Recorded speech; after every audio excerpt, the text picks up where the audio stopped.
রামায়ণ না, আমি আপনাদের রামায়ণের গল্প শোনাবো না।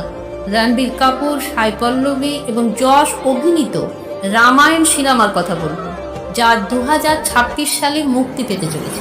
কি অদ্ভুত না বিষয়টা! সিনেমাটা 1 বছর পরে রিলিজ হবে, সেই নিয়ে এখন থেকেই মানুষের মনে আলোড়ন তৈরি করেছে। কারণটা কি? বিখ্যাত নায়ক নায়িকা আছে বলে, না ভালো মিউজিক বা অ্যাকশন বা অনেক রকম ভিজুয়াল এফেক্ট আছে বলে? আমার মনে হয় রামায়ণ শব্দটার জন্য। যাই হোক, ভারতের ইতিহাসে এই প্রথম এত বড় বাজেটের সিনেমা রিলিজ হতে চলেছে। সিনেমাটির বাজেট 1600 কোটি টাকা। রামায়ণ 2টি খণ্ডে মুক্তি পাবে। প্রথম খণ্ডটি 2026 সালের দীপাবলিতে মুক্তি পাবে এবং দ্বিতীয় খণ্ডটি 2027 সালের দীপাবলিতে মুক্তি পাবে। প্রথম খণ্ডের জন্য 900 কোটি টাকা এবং দ্বিতীয় খণ্ডের জন্য 700 কোটি টাকা ব্যয় করা হবে। নির্মাতারা সম্প্রতি নির্বাচিত দৃশ্যগুলি প্রদর্শন করে একটি আনুষ্ঠানিক ঘোষণার ভিডিও প্রকাশ করেছেন।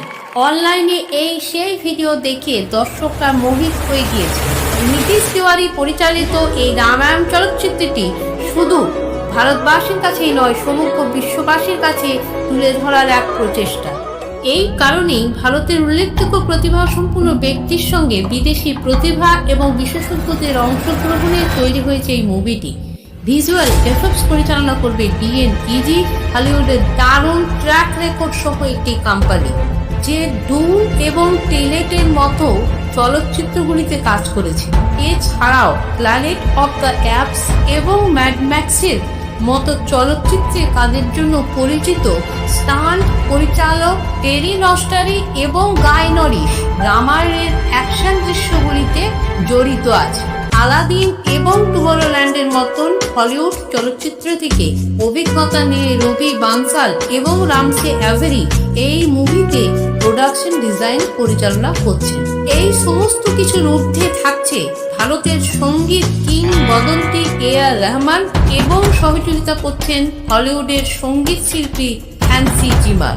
এদের যৌথ প্রচেষ্টায় ছবিটিকে একটি আলাদা মাত্রা এনে দেবে।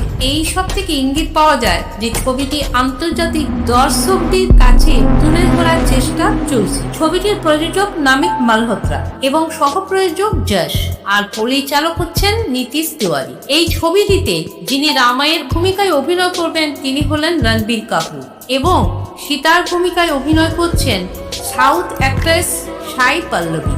বলাই বাহুল্য এই দুইজনের অভিনয় দক্ষতা কতটা আছে তা আপনাদের অবগত। আর রাবণের ভূমিকায় যিনি অভিনয় করছেন তিনি তো চোখের মাধ্যমে অভিনয় করে দর্শকদের মন জয় করে নেন। সে আর কেউ নয়, KGF মুভির নায়ক নবীন কুমার গৌড়া, প্রফেশনালি নাম ইয়েস। এছাড়াও হনুমানজির অভিনয় করছেন সানি দেওয়াল এবং লক্ষণের ভূমিকায় থাকছেন রবি দুবে। কাজল আগরওয়াল থাকছেন মন্দোদরীর ভূমিকায় আর অরুণ গোবিল থাকছেন দশরথের ভূমিকায়। ইন্দিরা কৃষ্ণন কৌশল্যার ভূমিকায়, লারা দত্তা কৌতির ভূমিকায় আর শূর্পণখার ভূমিকায় দেখতে পাবেন রাকুল প্রীতি সিংকে। এছাড়া থাকছে মন্ত্রর ভূমিকায় শিবা চাড্ডা, শিবের ভূমিকায় মোহিত রায়না।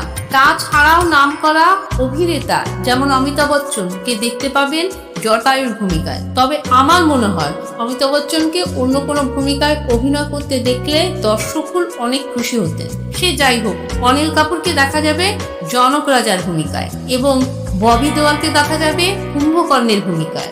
আর আদিনাথ কোঠারি থাকছেন ভরতের ভূমিকায়। বিজয় সৎপথী থাকছেন বিভীষণের ভূমিকায়। রামায়ণে 3 মিনিটের ট্রেজারে আলোড়ন ফেলে দিয়েছে।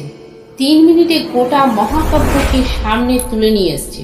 শুরুতে গোটা বিশ্ব ব্রহ্মাণ্ড যাদের দ্বারা সৃষ্টি এবং পরিচালিত হচ্ছে সেই ত্রিদেব ব্রহ্মা, বিষ্ণু এবং মহেশ্বরকে দেখানো হয়েছে। ওম শব্দটির মধ্যে গোটা রামায়ণকে দেখানো হয়েছে।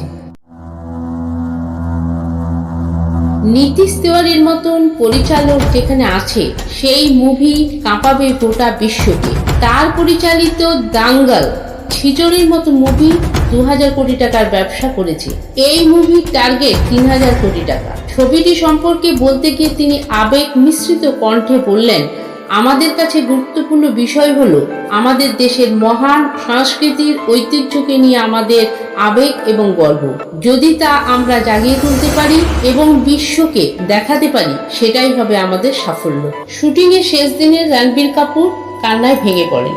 একটি ভাইরাল ভিডিওতে রণবীর কাপুর ভগবান রামচন্দ্রকে কেরিয়ারের সবচেয়ে বড় আশীর্বাদ বলে একটি আবেগঘন বক্তৃতা দিয়েছেন।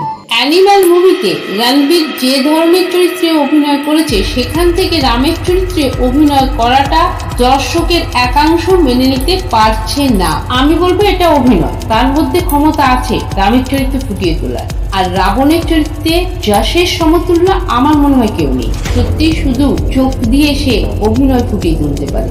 শোলের আমজাদ খানকে যেমন কেউ ভুলতে পারেনি, তেমনি রামায়ণের যশকেও কেউ ভুলতে পারবে না।